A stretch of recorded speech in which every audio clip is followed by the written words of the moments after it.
Good afternoon from Sacred Space at Titania's Realm. It's very hot and windy day today. I think we might get some rain later.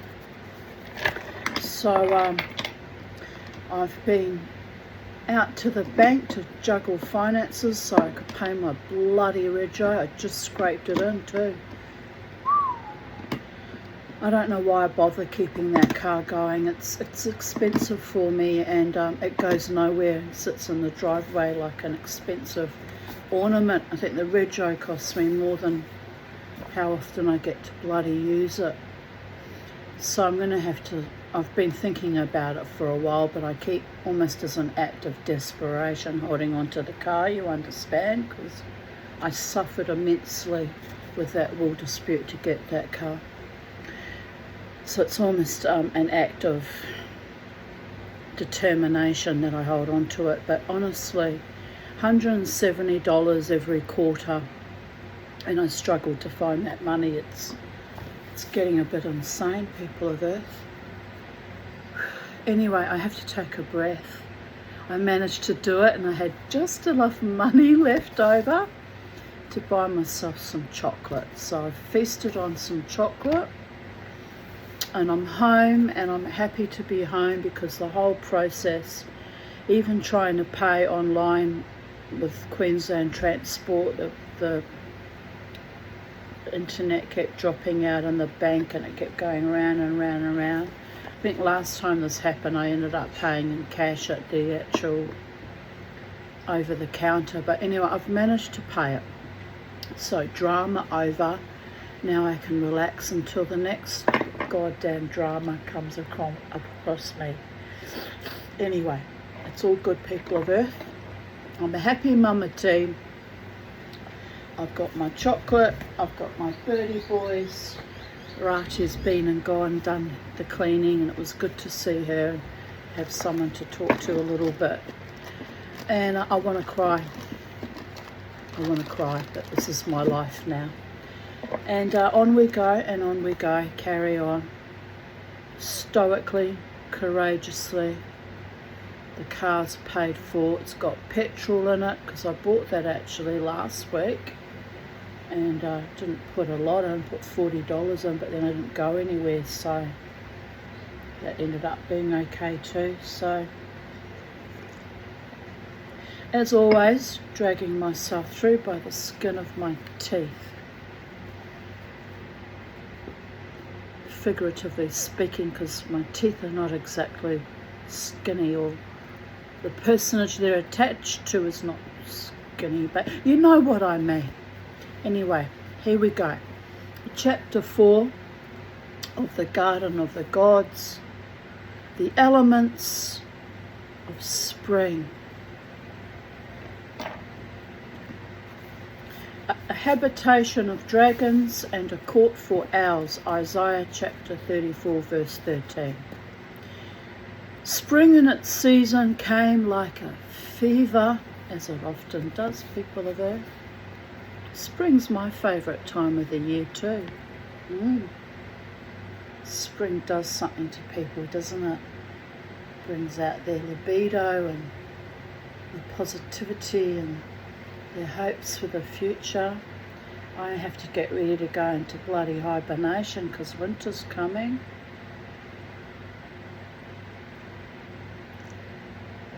But all shall be well, people of Earth. I hibernate quite well because I'm always in a kind of a state of quasi-hibernation. Anyway, spring in its season came like a fever.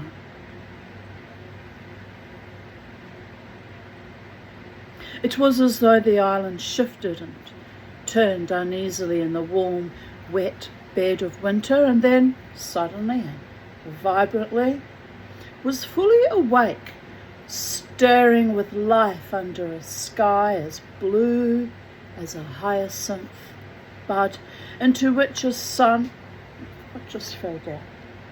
Oh, okay. Into which a sun would rise, wrapped in mist as fragile and as delicately yellow as a newly completed silkworm cocoon. Didn't know they were yellow. The only silkworm cocoons I've seen were kind of a whitish creamy colour.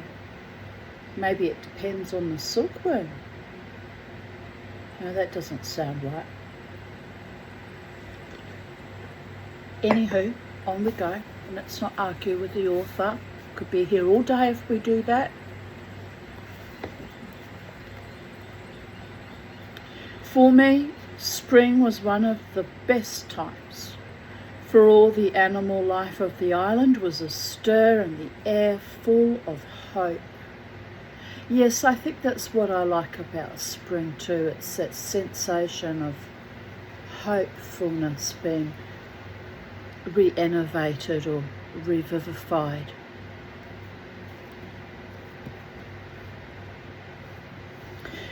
Maybe today I would catch the biggest terrapin I had ever seen, or fathom the mystery of how a baby tortoise, emerging from its egg as crushed and wrinkled as a walnut, would, within an hour, have swelled to twice its size and have smoothed out most of its wrinkles in consequence. The whole island was a bustle and ringing with sound. My nose is itchy now.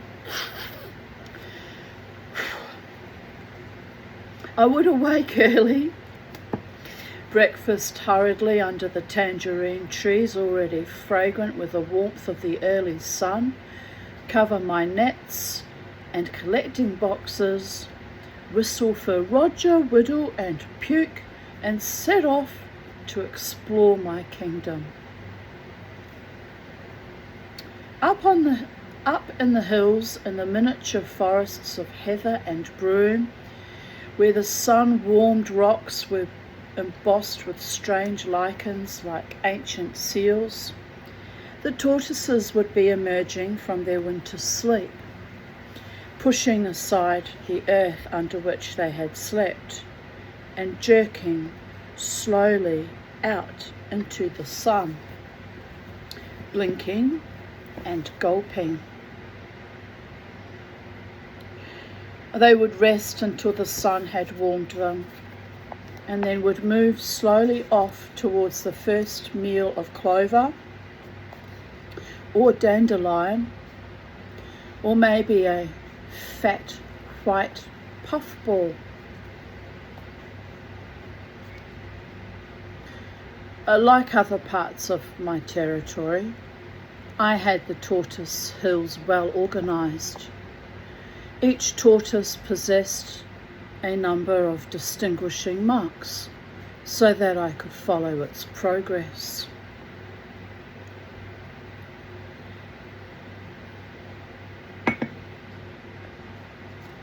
Each nest of stone chats or black caps was carefully marked so that I could watch progress, as was each papery mound of mantis eggs, each spider's web, and each rock under which lurked some beast dear to me. But it was the heavy emergence of the tortoises that would really tell me that spring had started, for it was not until winter was truly over that they lumbered forth in search of mates, cumbersome and heavily armoured as any medieval knight in search of a damsel to succour. Having once satisfied their hunger, they became more alert, if such a word can be used to describe a tortoise.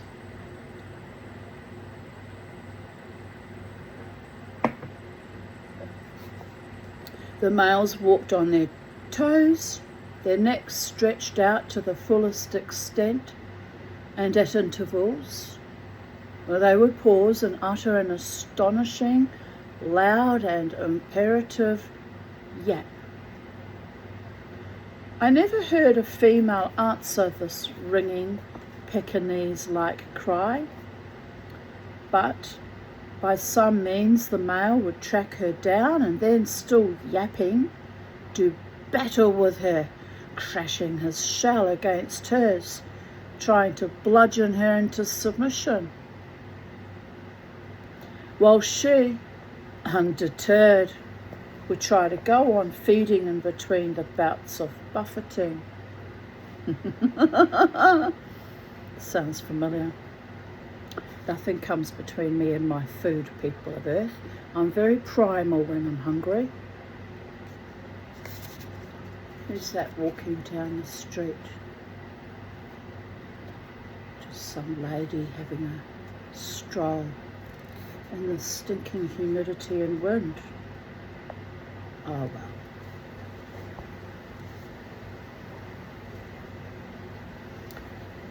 So the hills would resound to the yaps and slithering crashes of the mating tortoises, and the stone chat's steady tack-tack, like a miniature quarry at work. The cries of pink-breasted chaffinches, like tiny rhythmic drops of water falling into a pool, and the gay wheezing song of the goldfinches as they tumbled through the yellow broom like multicoloured clowns. Down below the tortoise hills, below the old olive groves filled with wine-red anemones, asphodels and pink cyclamen, where the magpies made their nests and the jays would startle you with their harsh, despairing scream, lay the old Venetian salt pans, spread out like a chessboard. Each field, some only the size of a small room, was bounded by wide, shallow, muddy canals of brackish water. It consisted of a little jungle of vines, maize, fig trees, tomatoes as acrid smelling as stink bugs, watermelons like the huge green eggs of some mythical bird, trees of cherry, plum, apricot and loquat, strawberry plants and sweet potatoes, all forming the larder of the land of the island. On the seaward side, each brackish canal was fringed with cane brakes and reed beds, sharply pointed as an army of pikes. Excuse me.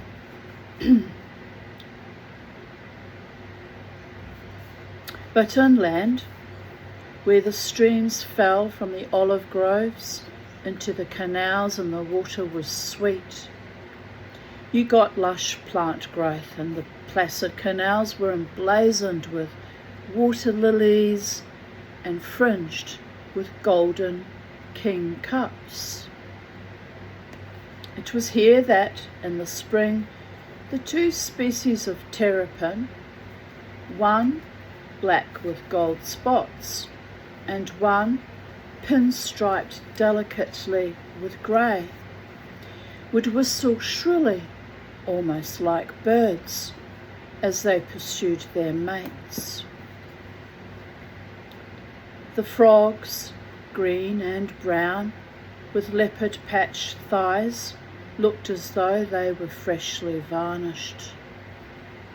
They would clasp each other with passionate pop-eyed fervour, or gurk an endless chorus, and lay great cumulus clouds of grey spawn in the water. In places where the canals were bordered by shade-giving cane brakes, fig and other fruit trees, the diminutive tree frogs, vivid green with skin as soft as a damp chamois leather, would pick up their little yellow throat pouches to the size of walnuts, and croak in a monotonous tenor voice. In the water where the pigtails of weed moved and undulated gently in the baby currents, the tree frog's spawn would be laid in yellowish lumps the size of a small plum. Along one side of the fields lay a flat grassland area which, with the spring rains, would be inundated and turn into a large, shallow lake, some 4 inches deep, lined with grass. Here in this warm water, the newts would assemble, hazelnut brown with yellow bellies. A male would take up his station, facing the female, tail curved round, and then, with a look of almost laughable concentration on his face, he would wag his tail ferociously, ejaculating sperm and wafting it towards the female, as she in her turn would place the fertilized egg, white and almost as transparent as the water, the yolk black and shining as an ant, onto a leaf, and then with her hind legs bend the leaf and stick it so that the egg was encased. In spring, the herds of strange cattle would appear to graze on this drowned lake. Huge chocolate-coloured animals with massive backward slanting horns as white as mushrooms. They looked like the Ankole cattle from the centre of Africa. Ankole, A-N-K-O-L-E. We'll go with Ankole. But they must have been brought from somewhere nearer, Persia or Egypt perhaps. They were tended by strange wild gypsy-like bands, who in long, low, horse-drawn wagons would camp by the grazing area, the savage-looking men, dusky as crows, and the handsome women and girls with velvet black eyes and hair like moleskin would sit gossiping or basket making round the fire, speaking a language I could not understand, while the raggedly dressed boys, thin and brown, jay shrill and jackal suspicious, would act as herdsmen.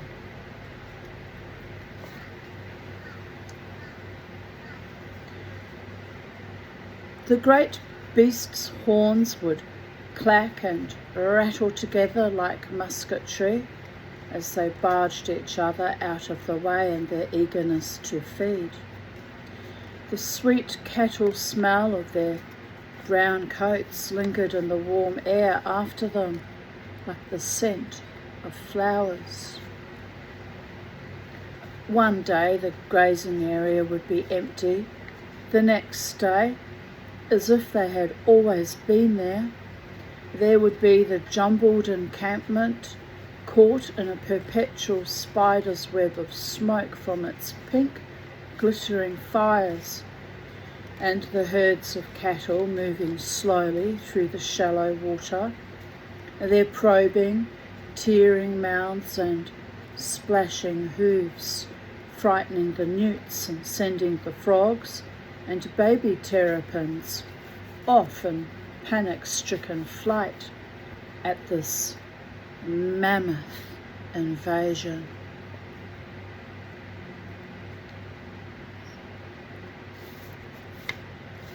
I greatly coveted one of these huge brown cattle, but I knew that my family would not under any circumstances allow me to have anything so large and fierce looking, No matter how much I pleaded that they were so tame, that they were herded by mere toddlers of 6 or 7.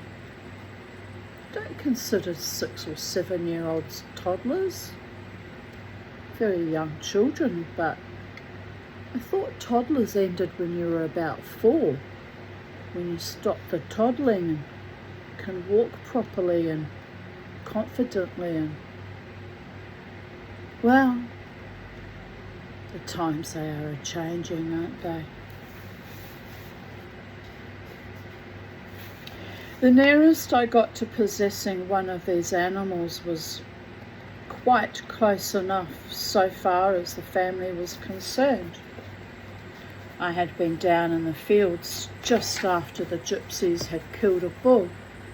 The still bloody hide was stretched out, and a group of girls were scraping it with knives and rubbing wood ash into it. Nearby was piled its gory, dismembered carcass, already shining and humming with flies, and next to it was the massive head, the fringed ears lying back, the eyes half closed as if musing, a trickle of blood from one nostril. The sweeping white horns were some 4 feet long and as thick as my thigh, and I gazed at them longingly, as covetous as any early big game hunter. It would be impractical, I decided, to buy the whole head, even though I was convinced of my mastery of the art of taxidermy. The family did not share this belief. Besides, there had recently been a bit of unpleasantness over a dead turtle I had unthinkingly dissected on the veranda, and so everyone was inclined to view my interest in anatomy with a jaundiced eye. It was a pity, really, for the bull's head, carefully mounted, would have looked magnificent over the door of my bedroom and have been the pièce de résistance of my collection, surpassing even my stuffed flying fish and my almost complete goat skeleton. However, knowing how implacable my family could be, I decided reluctantly I would have to settle for the horns. After a spirited piece of bargaining, the gypsies knew enough Greek for that, I purchased the horns for 10 drachmas and my shirt. The absence of the shirt I explained to Mother by saying I had ripped it so badly falling out of a tree that the remnants were not worth bringing back. Then, triumphantly, I carried the massive horns up to my room and spent the morning polishing them, nailing them to a plaque of wood, and then hanging the whole thing with great care on a hook over my door. I stood back to admire the effect, and at that moment heard Leslie's voice raised in anger. "Jerry!" he shouted. "Jerry, where are you?" I remembered that I had borrowed a tin of gun oil from his room to polish the horns with, meaning to restore it before he noticed. But before I could do anything, the door burst open and he appeared belligerently. "Jerry, have you got my bloody gun oil?" he inquired. The door, returning on the impetus of his entrance, swung back and slammed. My magnificent pair of horns leapt off the wall as if propelled by the ghost of the bull that had possessed them, and landed on top of Leslie's head, felling him as though he had been poleaxed. My first fear was that my beautiful horns might be broken. My second, that my brother might be dead. Both proved to be erroneous. My horns were intact, and my brother, his eyes still glazed, hoisted himself into a sitting position and stared at me. Christ, my head, he moaned, clasping his temples and rocking to and fro. Bloody hell! As much as to dilute his wrath as anything, I went in search of Mother. I found her in her bedroom, brooding over the bed, which was covered with what appeared to be a library of knitting patterns. I explained that Leslie had been, as it were, accidentally gored by my horns. As usual, Mother looked upon the gloomy side and was convinced that I had secreted a bull in my room which had disemboweled Leslie. Her relief at finding him sitting on the floor, apparently intact, was considerable, but tinged with annoyance. Leslie, dear, what have you been doing? She asked. Leslie gazed up at her, his face slowly taking on the colour of a sun-mellowed plum. He had some difficulty in finding his voice. That bloody boy, he said at last, in a sort of muted roar. He tried to brain me, hit me with a pair of sodding great deer horns. Language, dear, said Mother automatically. I'm sure he didn't mean to. I said no, I had intended no harm, but in the interests of accuracy I would point out that they were not deer horns, which were a different shape, but the horns of a species of bull which I had not as yet identified. I don't care what bleeding species it is, snarled Leslie. I don't care whether it's a bloody bastard brontosaurus horn. Leslie, dear, said Mother, it's quite unnecessary to swear so much. I'm rather fond of swearing myself. It is indeed necessary if you feel that you need to express yourself in no uncertain terms.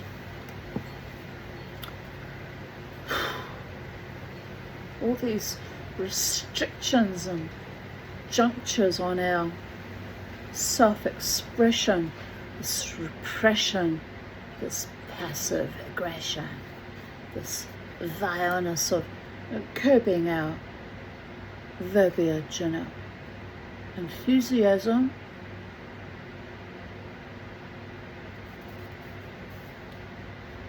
It is necessary, shouted Leslie. And if you'd been hit on the head by something like a whale's ribcage, you'd swear too. My oath I would. I started to explain that a whale's ribcage did not, in fact, resemble my horns in the least, but I was quelled by a terrible look from Leslie, and my anatomical lecture dried at my throat.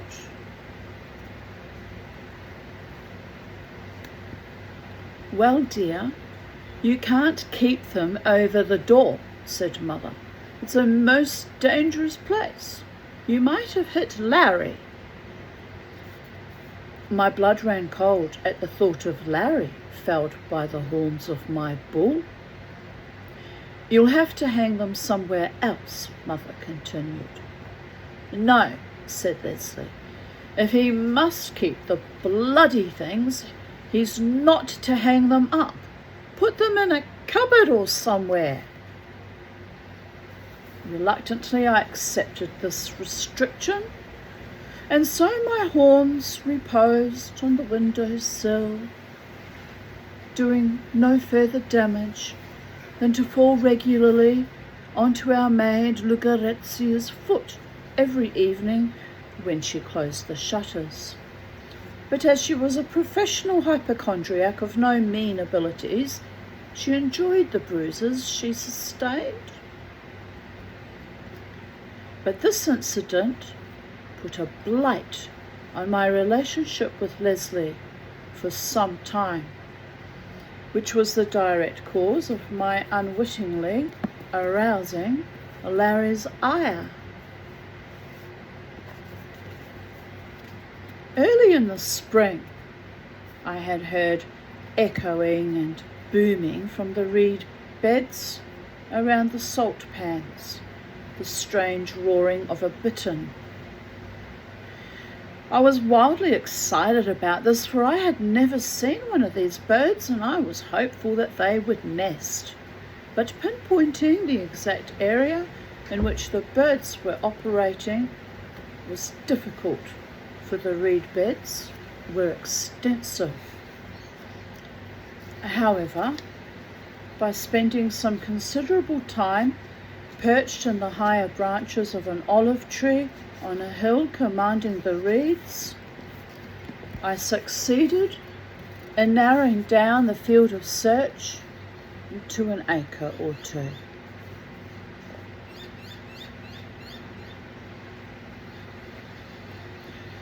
Soon the bitterns stopped calling, and I felt sure they were nesting. I set off early one morning, leaving the dogs behind. I soon reached the fields and plunged into the reed beds, moving to and fro like a questing hound, refusing to be tempted away from my objective by the sudden ripple of a water snake, the clop of a jumping frog, or the tantalizing dance of a newly hatched butterfly. Soon I was in the heart of the cool, rustling reeds, and I then found to my consternation that the area was so extensive and the reeds so high that I was completely lost.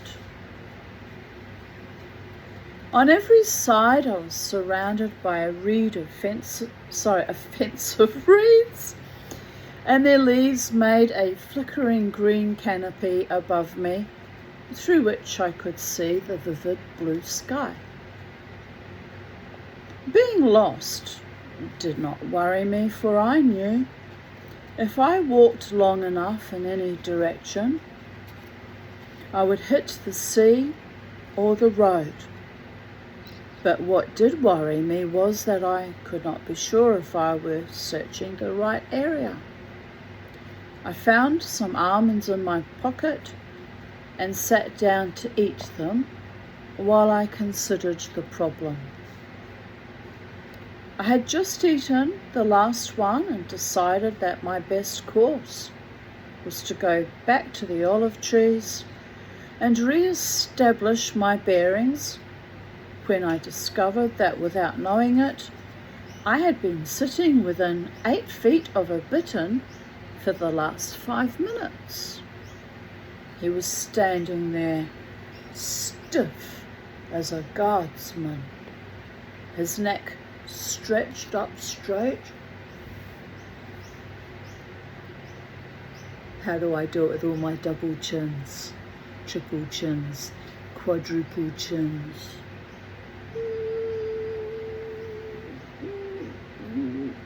No, it doesn't work for me. Doesn't work on me, people of Earth. Sort of, kind of, sometimes. I have to get all indignant, won't I? No, even then I don't look like a stiff guardsman with a bittern with a stretched neck. My neck's been stretched enough in its day. Just saying to my attackers, hope they rot in hell to this very day. Anyway, where was I? Digressing. Pretending to be a bird. That's a bit insane, isn't it? Why don't I just try pretending to being a normal human for a change? A normal human who's successful and prosperous and loved. Stick to being a bird.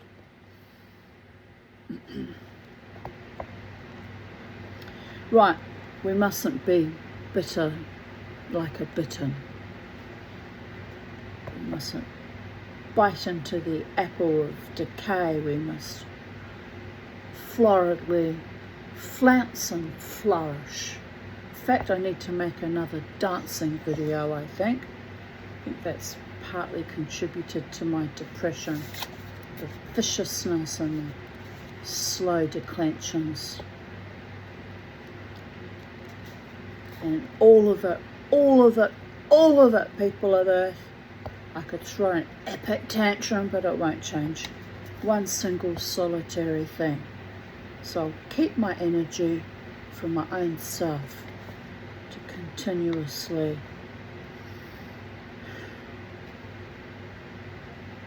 merge with all that is, was, and ever shall be, and find my own equilibrium, people of Earth.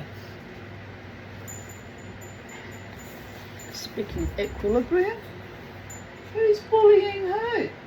Kermie. Yes, I saw that, Kermie.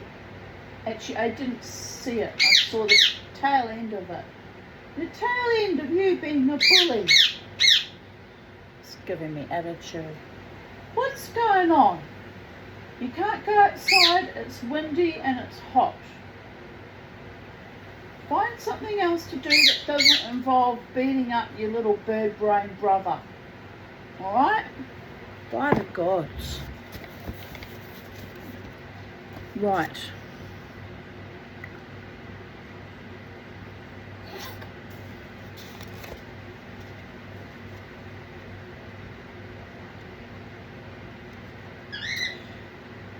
His body pale fawn, mottled with dark brown, merged into the shimmering shadow-flecked reeds perfectly, and to add to the illusion that he was part of the moving background, the bird swayed from side to side. I was enchanted and sat watching him, hardly daring to breathe.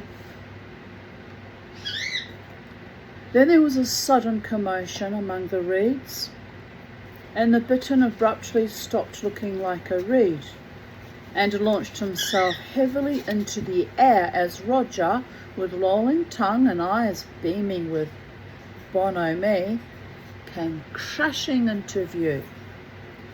I was torn between remonstrating with Roger for having frightened the bittern and praising him for his undoubted feat of having tracked me down by scent over a difficult route of 1.5 miles.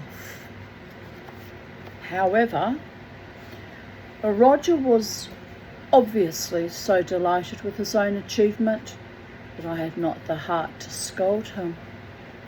I found 2 almonds I had overlooked in my pocket and gave them to him as a reward.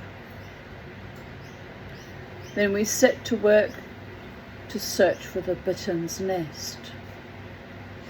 We soon found it, a neat pad of reeds with the first greenish egg lying in the cup. I was delighted and determined to keep a close watch on the nest, to note the progress of the young. Then, carefully bending the reeds to mark the trail, I followed Roger's stumpy tail. He obviously had a much better sense of direction than I had, for within 100 yards we had reached the road, and Roger was shaking the water off his woolly coat and rolling in the fine, dry, white dust. As we left the road and made our way up the hillside through the olive groves, sparkling with light and shade, coloured with 100 wildflowers, I stopped to pick up some anemones for Mother. While I gathered the wine-coloured flowers, I brooded on the problem of the bitterns.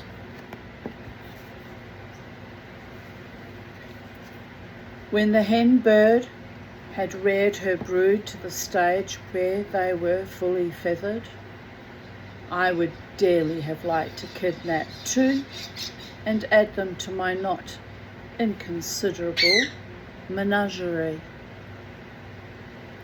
The trouble was the fish bill for my present creatures, a black-backed gull, 24 terrapins and 8 water snakes, was considerable, and I felt that Mother would view the addition of 2 hungry young bitterns with mixed feelings, to say the least.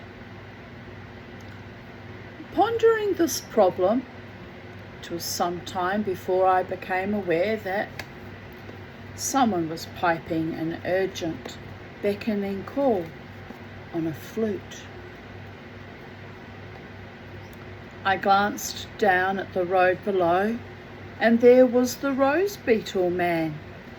He was a strange itinerant peddler I frequently met on my expeditions through the olive groves.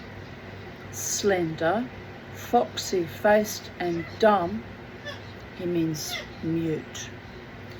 He wore the most astonishing garb. A huge floppy hat to which were pinned many strings tied to glittering gold-green rose beetles. His clothes mended with many multicoloured bits of cloth, so that it looked almost as though he were wearing a patchwork quilt. A great bright blue cravat completed his ensemble. On his back were bags and boxes, cages full of pigeons, and from his pockets he could produce anything from wooden flutes, carved animals or combs, to bits of the sacred robe of Saint Spiridion. One of his chief charms, as far as I was concerned, was that being dumb or mute, he had to rely on a remarkable ability for mimicry. He used his flute as his tongue. When he saw that he had caught my attention, he took the flute from his mouth and beckoned. I hurried down the hill, for I knew that the rose beetle man sometimes had things of great interest. It was he, for example, who had got me the biggest clam shell in my collection, and, moreover, with the 2 tiny parasitic pea crabs still inside. Are you singing, my handsome boy? Are you playing with your swing? You're finally chewing that swing I bought you. Yes, because that's what I bought it for you, to play with and swing on and chew. My goodness. My goodness. It's been weeks. It's been weeks that you've sulked about that new swing in your cage, and the old one that I moved into Bo's cage because it was outside. You've been sulking about the changes for weeks. Are you going to get over it now and play? Are you going to play, Kermie? Are you going to be a playing, beautiful bird?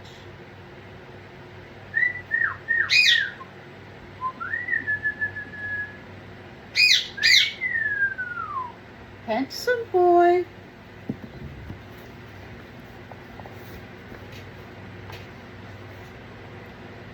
I stopped by him and said, "Good morning." He smiled, showing discoloured teeth, and doffing his floppy hat with an exaggerated bow, setting all the beetles that were tied to it buzzing sleepily on the end of their strings like a flock of captive emeralds.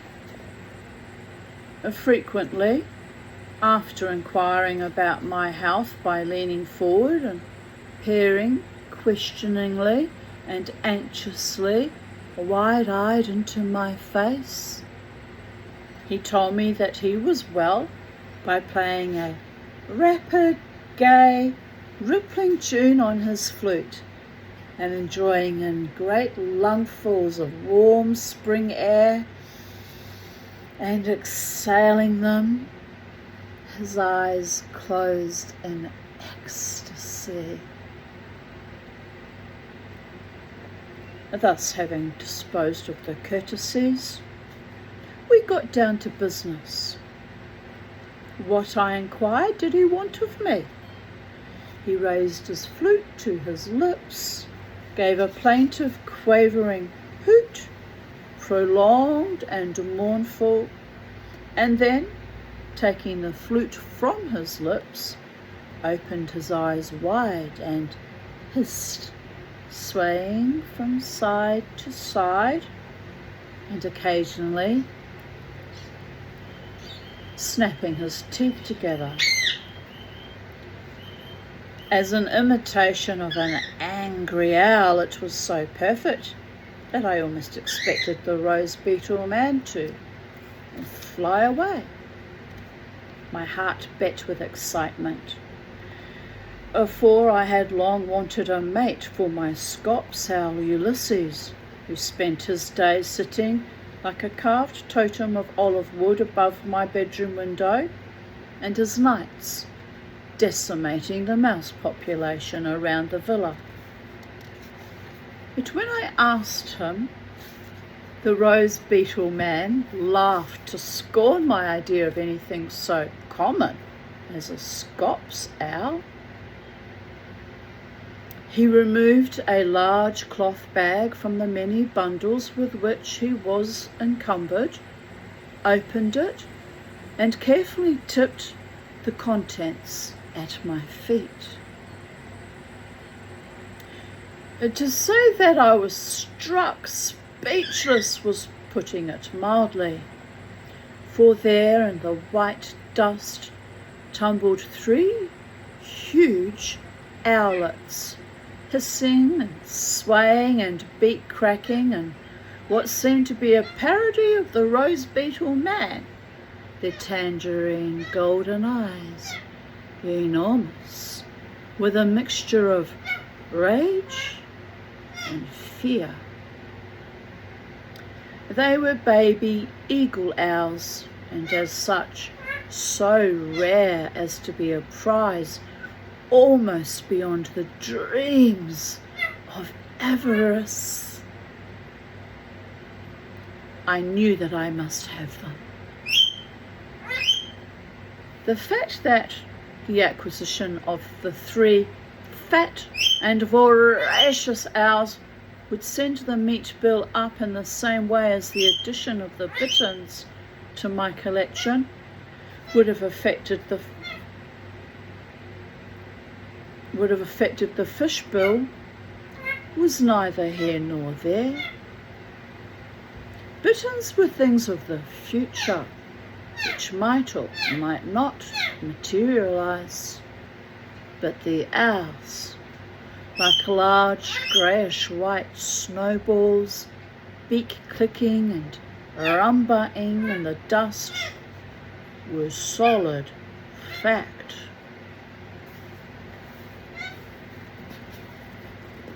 I squatted down by the owlets. Here's my pretty boys.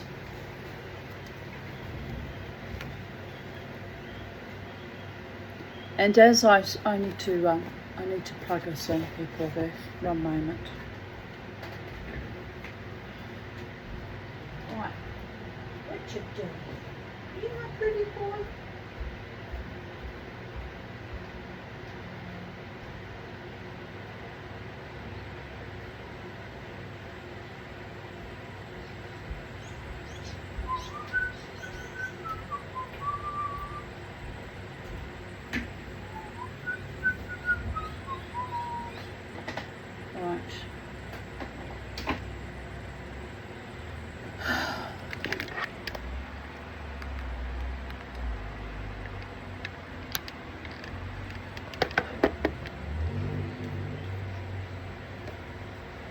think it's charging. It's hard to tell when you're filming. Right. Where were we? I squatted down by the owlets, and as I stroked them into a state of semi-somnolence, I bargained with the rose beetle man.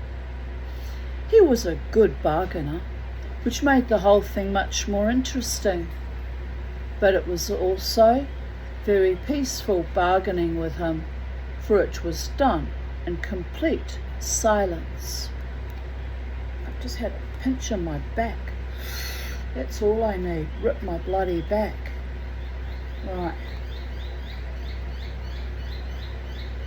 I can hear a car, but I can't see it. It's weird. Oh well, not my monkey, not my circus.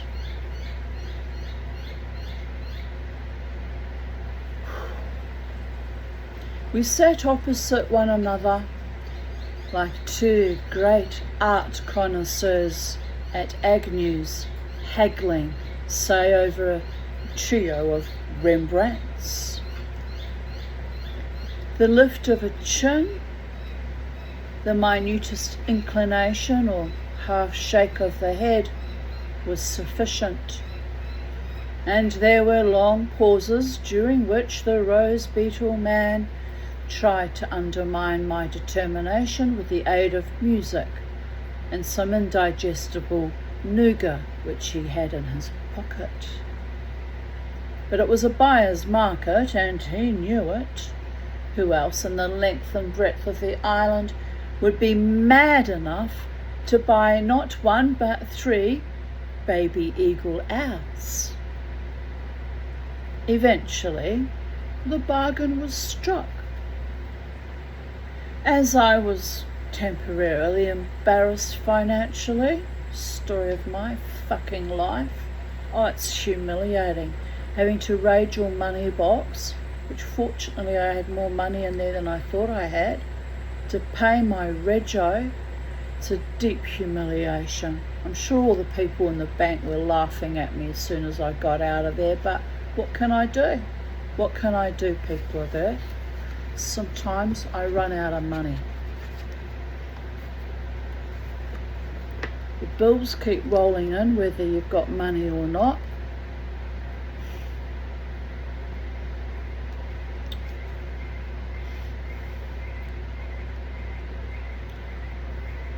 As I was temporarily embarrassed financially, I explained to the rose beetle man that I would have to wait for payment until the beginning of the next month, when my pocket money was due.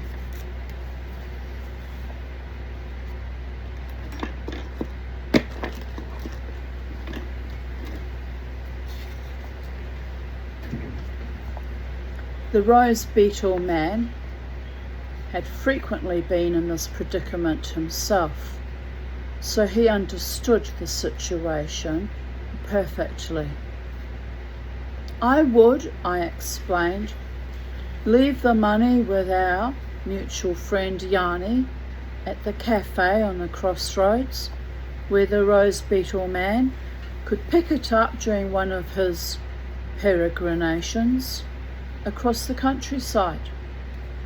Thus, having dealt with the sordid commercial side of the transaction, we shared a stone bottle of ginger beer from the rose beetle man's capacious pack. Then I placed my precious owls carefully in their bag and continued on my way home, leaving the rose beetle man lying in the ditch among his wares, and the spring flowers playing on his flute. It was the lusty cries the owlets gave on the way back to the villa that suddenly brought home to me the culinary implications of my new acquisitions. It was obvious that the rose beetle man had not fed his charges. I did not know how long he had had them, but judging from the noise they were making, they were extremely hungry. It was a pity, I reflected, that my relations with Leslie were still slightly strained, for otherwise I could have persuaded him to shoot some sparrows or perhaps a rat or two for my new babies. As it was, I could see I would have to rely on my mother's unfailing kindness of heart. I found her ensconced in the kitchen, stirring frantically at a huge, aromatically bubbling cauldron, frowning at a cookbook in one hand, her spectacles misty, her lips moving silently as she read. I produced my owls with the air of one who is conferring a gift of inestimable value. My mother straightened her spectacles and glanced at the 3 hissing, swaying balls of down. "Very nice, dear," she said in an absent-minded tone of voice. "Very nice. Put them somewhere safe, won't you?" I said they would be incarcerated in my room and that nobody would know that I had got them. "That's right," said Mother, glancing nervously at the owls. "You know how Larry feels about more pets." I did indeed, and I intended to keep their arrival a secret from him at all costs. There was just one minor problem, I explained. That was that the owls were hungry, were in fact starving to death. "Poor little things," said Mother, his sympathies immediately aroused. "Give them some bread and milk." I explained that owls ate meat, that I had used up the last of my meat supply. Had Mother perhaps a fragment of meat that she could lend me so that the owls did not die? "Well, I'm a bit short of meat," said Mother. "We're having chops for lunch. Go and see what's in the icebox." I went to the massive icebox in the larder that contained our perishable foodstuffs and peered into its icy, misty interior. All I could unearth were the 10 chops for lunch, and even these were hardly meal enough for 3 voracious eagle owls. I went back with this news to the kitchen. "Oh dear," said Mother. "Are you sure they won't eat bread and milk?" I was adamant. Don't know why my hair's all boof, boof, boof, but, stress. It's made my hair lank and oily, and what can I say, people of Earth? I'm not coping with the level of stress lately. I guess no one is. It's not just me, is it? I have to look after myself better, though. I'm going to have to cut my cloth accordingly, trim things right down. I cancelled my Farmer's Pick box, which was $90 a month, so that's $90 a month extra I'll have to juggle things with. But not really, because I still have to buy fruit and vegetables. And there's not much, I don't have much leeway. Anyway, mustn't panic. Panicking won't fix anything at all.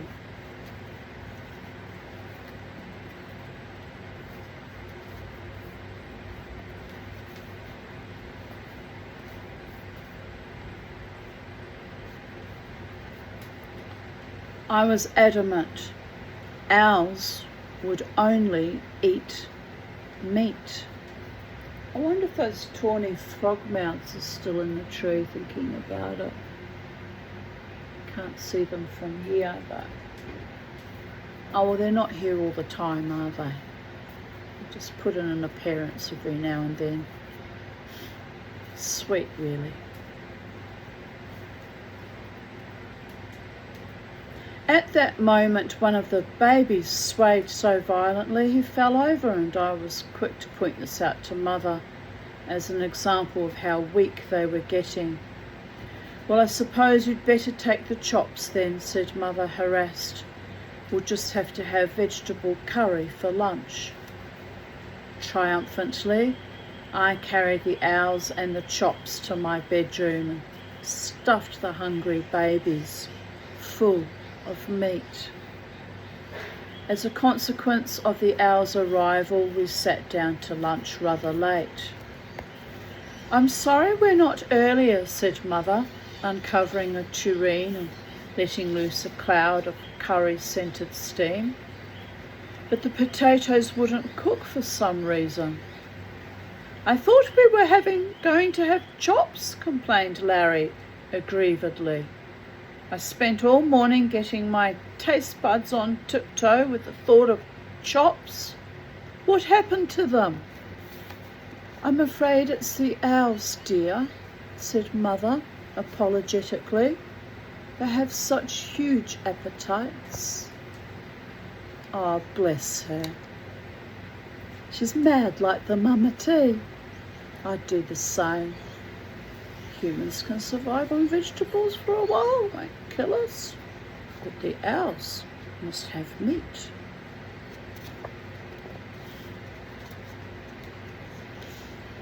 Larry paused, a spoonful of curry halfway to his mouth. "Owls," he said, staring at Mother. "Owls? What do you mean, owls? What owls?"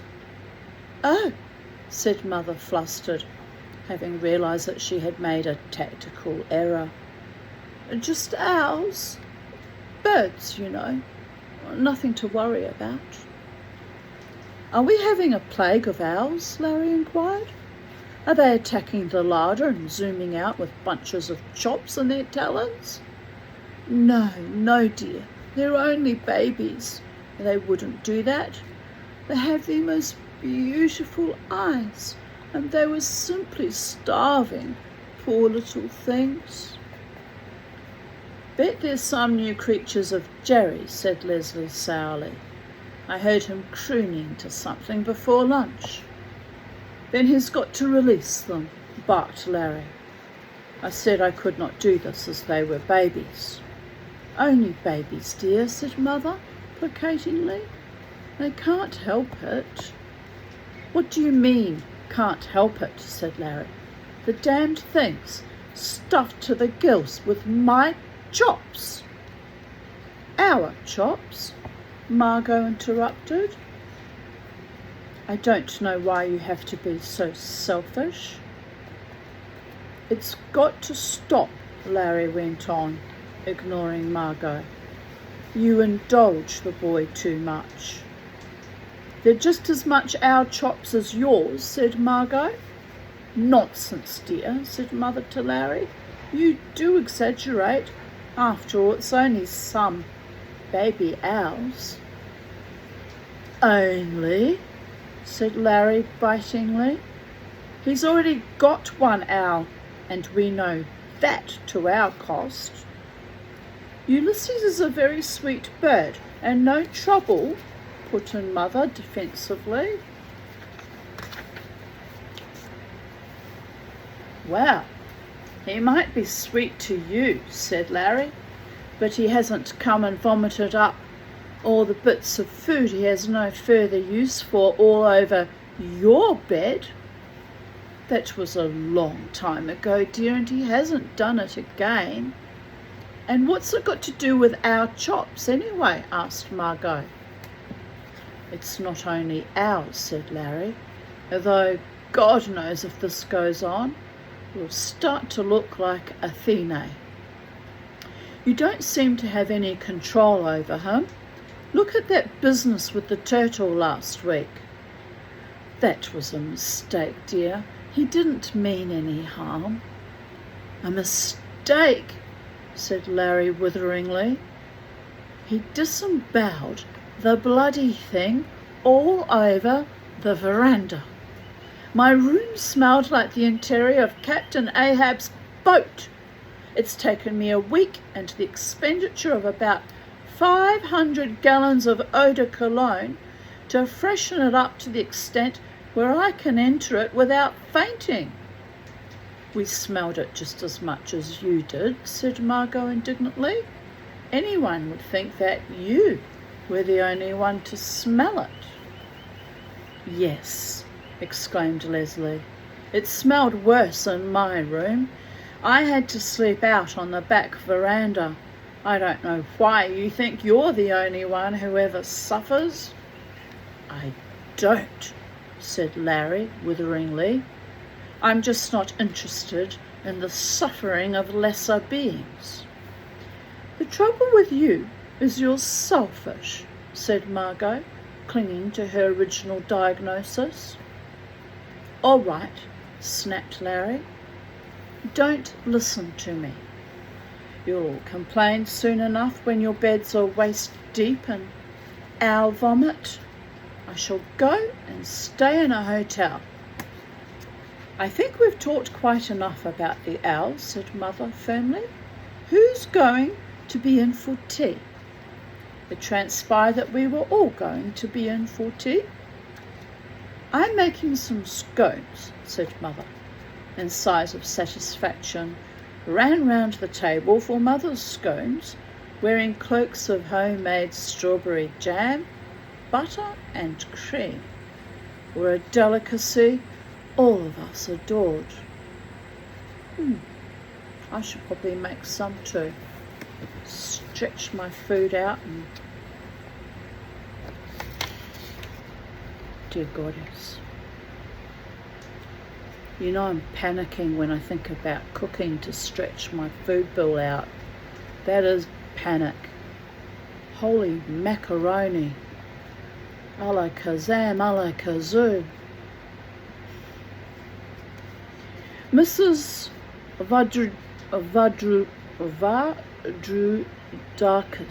Vadrudakis is coming to tea, so I want you to behave, Mother went on. Larry groaned. Who the hell is Mrs. Vadrudakis? He asked. Some old bore, I suppose. Now, don't start, said Mother severely.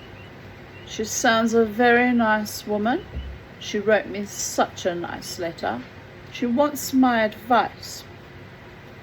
What on? Asked Larry. Well, she's very distressed by the way the peasants keep their animals. You know how thin the dogs and cats are, and those poor donkeys with sores that we see. Well, she wants to start a society for the elimination of cruelty to animals here in Corfu, rather like the RSPCA, you know, and she wants us to help her. She doesn't get my help, said Larry firmly. I'm not helping any society to prevent cruelty to animals. I'd help them to promote cruelty. Now, Larry, don't say things like that, said Mother severely. You know you don't mean it. Of course I do, said Larry.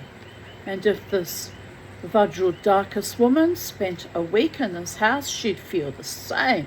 She'd go round strangling owls with her bare hands, if only to survive. Well, I want you all to be polite, said Mother firmly, adding, and you're not to mention owls, Larry. She might think we're peculiar. We are, concluded Larry with feeling. After lunch I discovered that Larry, as he so often did, had alienated the two people who might have been his allies in his anti-owl campaign, Margot and Leslie. Margot, on seeing the owlets, went into raptures. She had just acquired the art of knitting and, with lavish generosity, offered to knit anything I wanted for the Owls.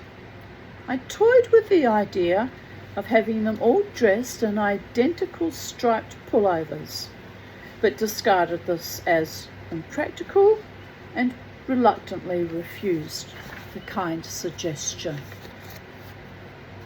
Larry's offer of help was more practical.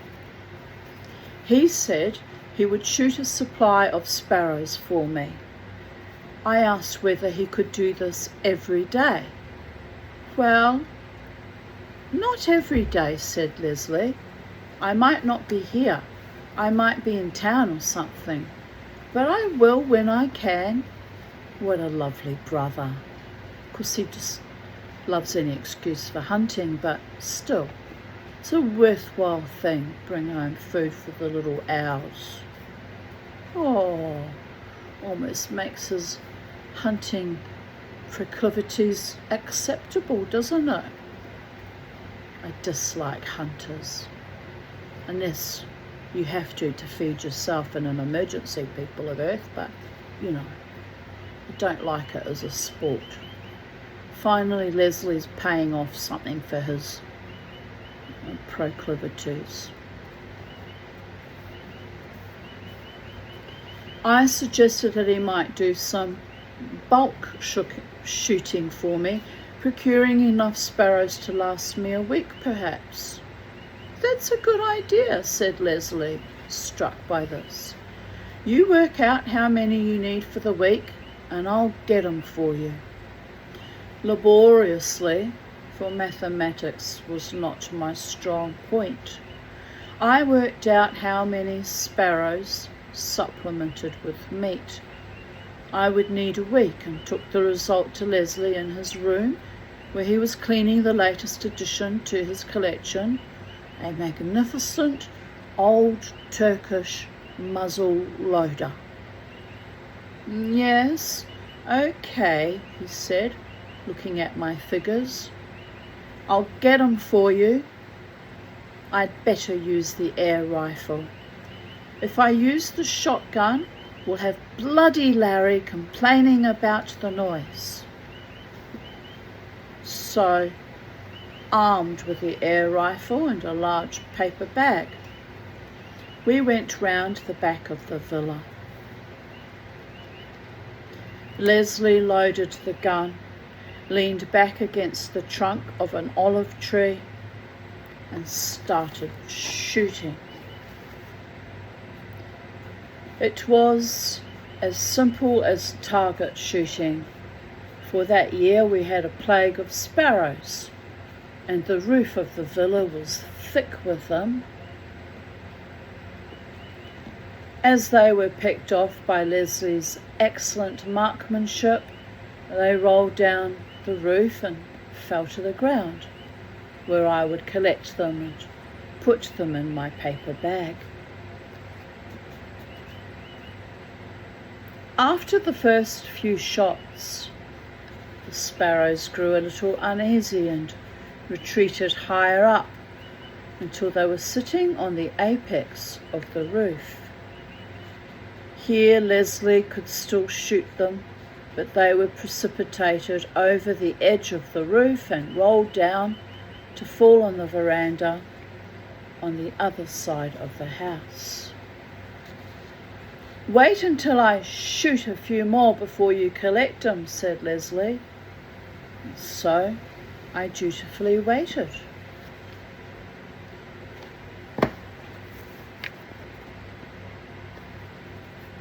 He continued shooting for some time, rarely missing, and the faint thunk of the rifle coincided with the collapse and disappearance of a sparrow from the rooftop.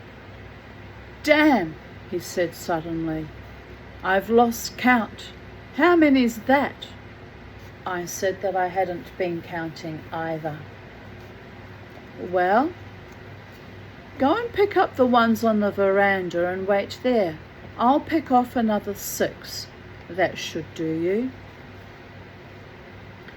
Clasping my paper bag, I went round to the front of the house and saw, to my consternation, that Mrs. Vadrudakis, whom we had forgotten, had arrived for tea. She and Mother were sitting somewhat stiffly on the veranda, clasping cups of tea, surrounded by the blood-stained corpses of numerous sparrows. Yes, Mother was saying, obviously hoping that Mrs. Vadrudakis had not noticed the rain of dead birds. Yes, we're all great animal lovers. I hear this, said Mrs. Vadrudakis, smiling benevolently. I hear you love the animals like me. Oh yes, said Mother. We keep so many pets. Animals are a sort of passion with us, you know. She smiled nervously at Mrs. Vadrukalis, and at that moment a dead sparrow fell into the strawberry jam. It was impossible to cover it up, and equally impossible to pretend it was not there. Mother stared at it as though hypnotized. At last she moistened her lips and smiled at Mrs. Vadrudakis, who was sitting with her cup poised, a look of horror on her face. A sparrow, Mother pointed out weakly. They seem to be dying a lot this year. At that moment, Leslie, carrying the air rifle, strode out of the house. Have I killed enough? He inquired. The next 10 minutes were fraught with emotion. Mrs. Vadrudakis said she had never been so upset in her life, and that we were all fiends in human shape. Mother kept saying that she was sure Leslie had not meant to cause offence, and that, anyway, she was sure the sparrows had not suffered. Leslie, loudly and belligerently, went on repeating that it was a lot of bloody fuss about nothing, and anyway, owls ate sparrows. And did Mrs. Vadrudakis want the owls to starve, eh? But Mrs. Vadrudakis refused to be comforted. She wrapped herself, a tragic and outraged figure, in her cloak, shudderingly picked her way through the sparrows' corpses, got into her cab, and was driven away through the olive groves at a brisk trot. I do wish you children wouldn't do things like that, said Mother, shakily pouring herself a cup of tea while I picked up the sparrows. It really was most careless of you, Leslie. Well, how was I to know the old fool was out here, said Leslie indignantly. I can't be expected to see through the house, can I? You should be more careful, dear, said Mother. Heaven knows what she must think of us. She thinks we're savages, said Leslie, chuckling. She said so. She's no loss, silly old fool. Well, the whole thing's given me a headache. Go and ask Lugarezia to make some more tea. Jerry, will you? 2 pots of tea and several aspirins later, Mother was beginning to feel better. I was sitting on the veranda giving her a lecture on owls, to which she was only half listening, saying, "Yes, dear, how interesting," at intervals when she was suddenly galvanized by a roar of rage from inside the villa. "Oh dear, I can't stand it," she moaned. "Now what's the matter?" Larry strode out onto the veranda. "Mother," he shouted, "this has got to stop. I won't put up with it." Now, dear, don't shout." "What's the matter?" Mother inquired. "It's like living in a bloody natural history museum." "What is, dear?" "This is life here. It's intolerable." "I won't put up with it," shouted Larry. "But what's the matter, dear?" Mother asked, bewildered. "I go to get myself a drink from the icebox, and what do I find?" "What do you find, dear?" asked Mother, with interest. "Sparrows," bellowed Larry.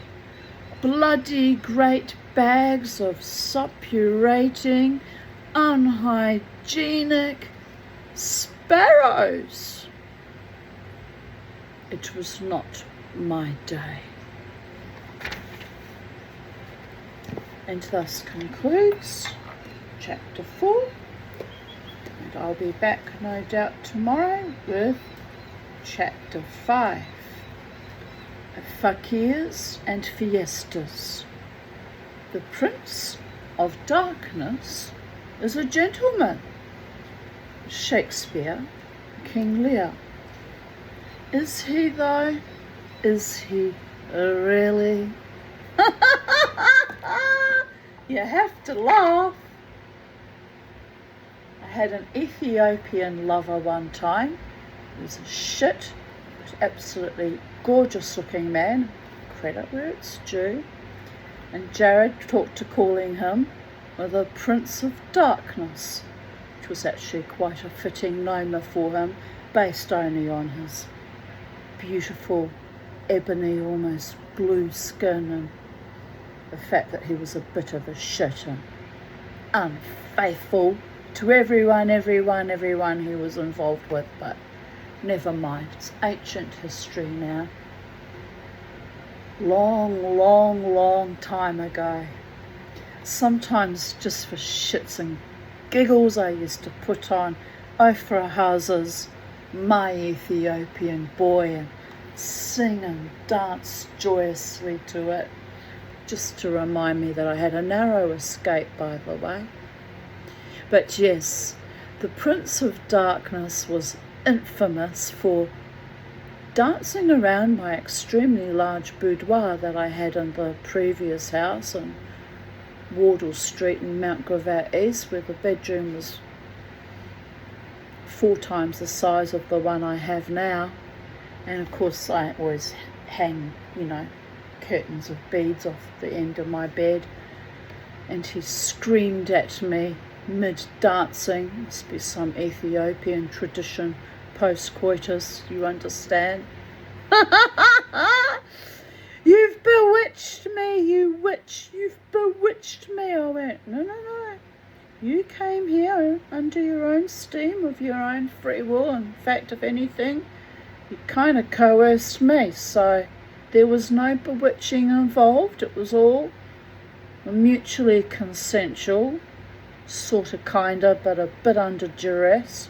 Oh, he was a pest for a while. But, like all extremely handsome men, that like lots of variety, he fell in and out of love very quickly. And I'm okay with that. What good is a handsome man you can't trust when you throw him out the door within 5 minutes already fornicating with someone else? So there is that. You have to laugh. It's a little bit tragic, darlings. But then I've had less than handsome men, in fact, infinitely less than handsome men, and they didn't treat me very well either, so I'm over it now. I'm over it all. The princes of darkness and the princes of mediocrity, the princes of soullessness, and the princes of putrescence, all gone, all gone, all gone, and I don't miss them one tiny bit. There she goes, my psychiatrist was saying. There she goes. There's my patient with her inimicable defiance. So blessed be from sacred space at Titania's realm. Have a beautiful day wherever you are in the space-time continuum, and remember to never let the princes of darkness or the princes of milky whiteness grind us down. It's all a bit tragic, isn't it, when you think about it? Oh, poor Mama T. But my rego is paid. Blessed be the Holy One, who bestows upon me all that I need and all that I most desire, at the appointed time, ordained by the gods. Amen. Vasala.